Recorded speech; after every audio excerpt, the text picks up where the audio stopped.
اعوذ باللہ من الشیطان الرجیم بسم اللہ الرحمن الرحیم ان الذین یحبون ان تشیع الفاحشۃ فی الذین آمنوا لہم عذاب علیم، بے شک وہ لوگ جو یہ چاہتے ہیں کہ اہل ایمان میں بے حیائی کا چرچا ہو جائے تو ان لوگوں کے لیے بہت دردناک عذاب ہے۔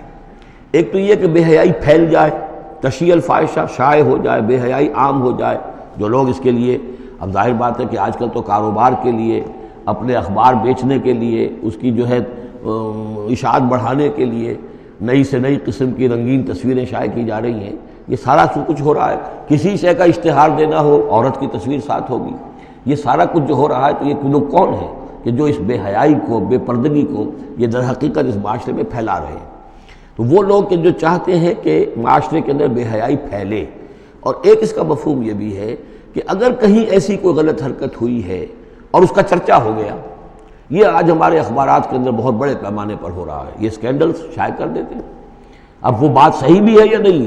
غلط ہے تب بھی، لیکن ایک بات ہے اس کا چرچا ہو گیا، پوری دنیا کے اندر پہنچ گئی۔ اب ظاہر بات ہے کہ بچے بھی پڑھتے ہیں، بچیاں بھی پڑھتی ہیں، ان کے لیے تو گویا کہ یہ ایک ان کی معلومات کا ایک کھاتہ کھل گیا کہ ایسا بھی ہوتا ہے۔ جس طریقے سے آج کل ہو رہا ہے معاملہ، اس کے جس طریقے سے اخبارات میں شائع کیا جا رہا ہے،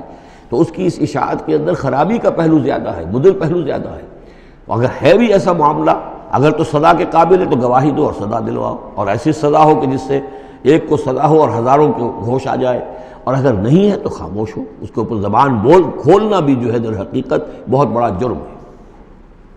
ان الذین یحبون ان تشیع الفاحشۃ فی الذین آمنوا لہم عذاب علیم فی الدنیا والآخرہ، دنیا میں بھی اور آخرت میں بھی۔ واللہ یعلم وانتم لا تعلمون، اللہ جانتا ہے اور تم نہیں جانتے۔ ولولا فضل اللہ علیکم ورحمتہ، اور اگر اللہ کا فضل نہ ہوتا تم پر اور اس کی رحمت نہ ہوتی تو یہ تو طوفان ایسا اٹھا تھا کہ اس کے بڑے دور تک نتائج نکل سکتے تھے، یہ محذوف ہے۔ وان اللہ رؤوف الرحیم، تو اللہ بہت رؤوف ہے اور رحیم ہے۔ یا ایھا الذین آمنوا لا تتبعوا خطوات الشیطان، اہل ایمان شیطان کے نقش قدم کی پیروی نہ کرو۔ ومن یتبع خطوات الشیطان، جو کوئی بھی شیطان کے نقوش پا کی پیروی کرے گا، فإنہ یأمر بالفحشاء والمنکر، تو شیطان تو اسے حکم دے گا، وہ تو حکم دیتا ہے بے حیائی کا اور منکر کا، بری بات کا۔ ولولا فضل اللہ علیکم ورحمتہ، اور اگر نہ ہوتا اللہ کا فضل اور اس کی رحمت تمہاری شامل حال، ما زکا منکم من احد ابدا، تم میں سے کوئی ایک انسان بھی کبھی پاک نہ ہو سکتا۔ اللہ تعالیٰ کا فضل ہے، اللہ کی رحمت ہے، ایک شخص سے غلطی ہو جاتی ہے، اللہ پردہ پڑا رہنے دیتا ہے تو اس کے اندر اصلاح کا مادہ پیدا ہو جاتا ہے۔ ایک دفعہ آدمی ننگا ہو جائے تو پھر ڈھیٹ ہو جاتا ہے۔ اس سے یہ کہ اللہ تعالیٰ جو ہے ان چیزوں کے اندر اس کی بڑی حکمت ہے کہ اگر کوئی غلطی ہو گئی ہے فوراً نہیں پکڑتا، وہ اس کو مہلت دیتا ہے، اصلاح کرے۔ ولولا فضل اللہ علیکم ورحمتہ، اگر نہ ہوتا اللہ کا فضل تم پر اور اس کی رحمت، ما زکا منکم من احد ابدا، تم میں سے کوئی بھی کبھی نیک اور پارسا نہ بن سکتا اور پاک نہ ہو سکتا۔ ولکن اللہ یزکی من یشاء، بلکہ یہ تو اللہ تعالیٰ ہی پاک کرتا ہے جس کو چاہتا ہے۔ واللہ سمیع علیم، اللہ سمیع علیم ہے۔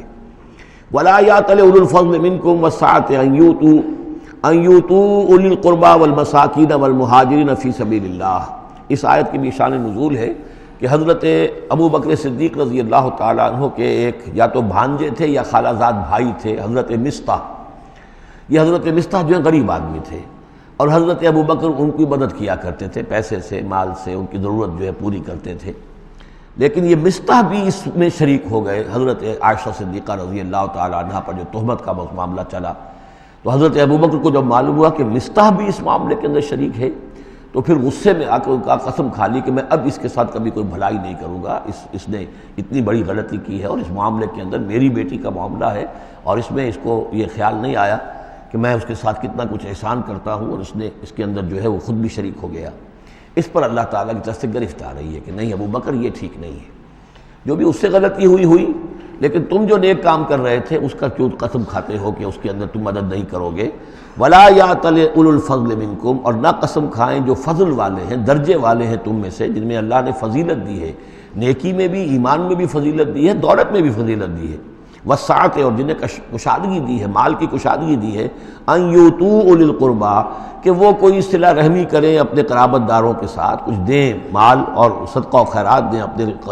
قرابت داروں کو، والمساکین والمہاجرین اور محتاجوں کو اور وطن چھوڑنے والے مہاجرین کو، فی سبیل اللہ، اللہ کی راہ میں، تو یہ قسم نہ کھائیں، ولیعفوا ولیصفحوا انہیں چاہیے کہ معاف کر دیں اور درگزر سے کام لیں۔ الا تحبون ان یغفر اللہ لکم کیا تم یہ نہیں چاہتے کہ اللہ تمہیں معاف کرے؟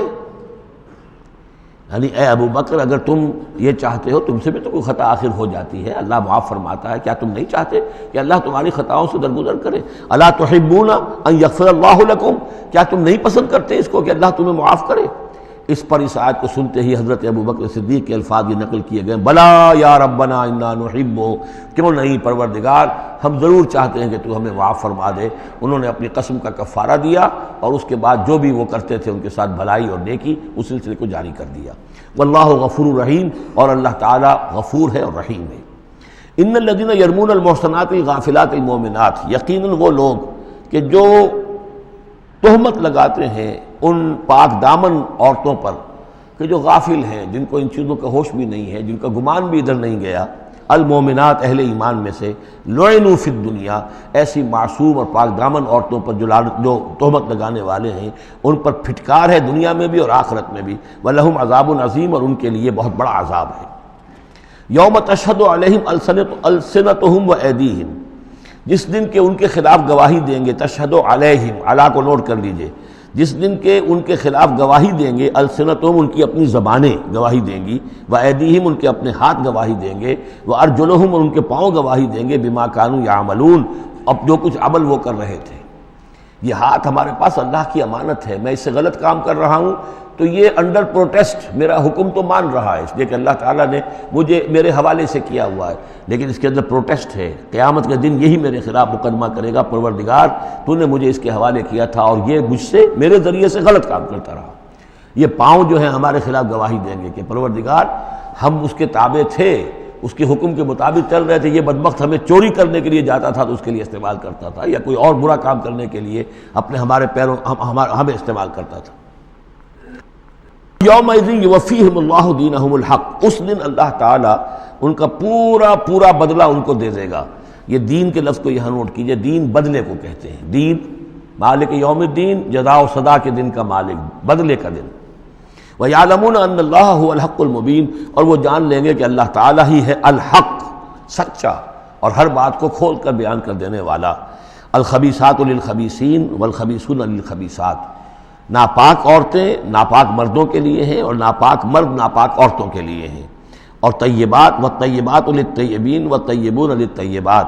اور ستھرے اور پاک باز جو خواتین ہیں وہ پاک باز مردوں کے لیے ہیں، اور پاک باز جو مرد ہیں وہ پاک دامن خواتین کے لیے ہیں۔ اولئک مبرؤون مما یقولون، یہ لوگ بری ہیں ان چیزوں سے کہ جو لوگ کہتے ہیں۔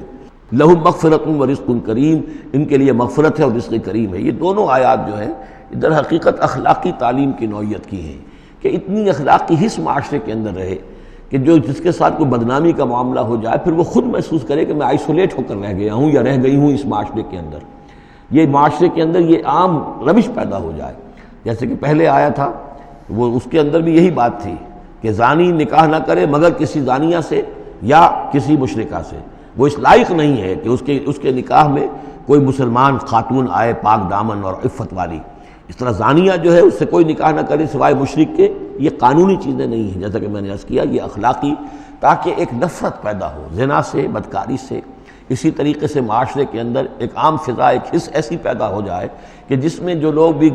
ایسی گراوٹوں میں مبتلا ہوں وہ خود اپنی آنکھوں میں ذلیل ہو کر رہ جائیں۔ صدق اللہ العظیم۔